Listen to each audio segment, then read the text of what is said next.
бахшида ба иди сада дар ноҳияи Зафаробод мусобиқаи кушоди ноҳиявӣ оид ба гӯштингирӣ баргузор гардид. Ин чорабинии варзишӣ бо ташаббуси Мактаби варзишии ноҳия бо мақсади рушду оммавияти варзиш, тарғиби намудҳои миллии варзиш ва дарёфти беҳтарин гӯштингирони ноҳия ҷиҳати иштирок дар мусобиқаҳои вилоятию ҷумҳуриявӣ роҳандозӣ гардид. Дар мусобиқа беш аз 80 нафар варзишгар аз тамоми минтақаҳои ноҳияи Зафаробод ва шаҳри Истарафшан иштироку маҳоратсанҷӣ карданд.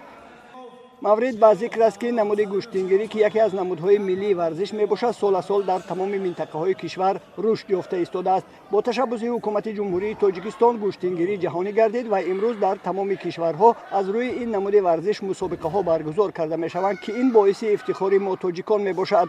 мураббиёни Мактаби варзишии ноҳияи Зафаробод дар нақша доранд дар баробари дигар намудҳои варзиш мин баъд гӯштингириро низ ривоҷу равнақ дода, варзишгаронеро омода намоянд, ки парчами кишвари азизамонро дар арсаи ҷаҳонӣ боло бардоранд. маврид ба зикр аст, ки чанд рӯз пеш дар мусобиқаи вилоятӣ оид ба ин намуди варзиш, ки дар толори варзишии деҳаи зарафшони ноҳияи Ҷаббор Расулов баргузор шуд, дастпарварони Мактаби варзишии ноҳияи Зафаробод маҳорати баланд нишон дода ба гирифтани як медали тилло, як нуқра ва як биринҷӣ мушарраф шуданд, ки ин дар соли аввали фаъолият барои онҳо натиҷаи назаррас мебошад.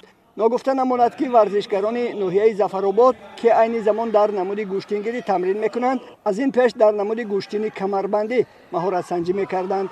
мусобиқаи ноҳиявӣ дар Зафаробод дар сатҳи баланди ташкилӣ ҷараён гирифта, беҳтаринҳо муайяну қадрдонӣ шуданд. варзишгарони беҳтарини мусобиқа мин баъд дар мусобиқаҳои вилоятию ҷумҳуриявӣ ноҳияи Зафарободро дар намуди гӯштингирӣ муаррифӣ менамоянд.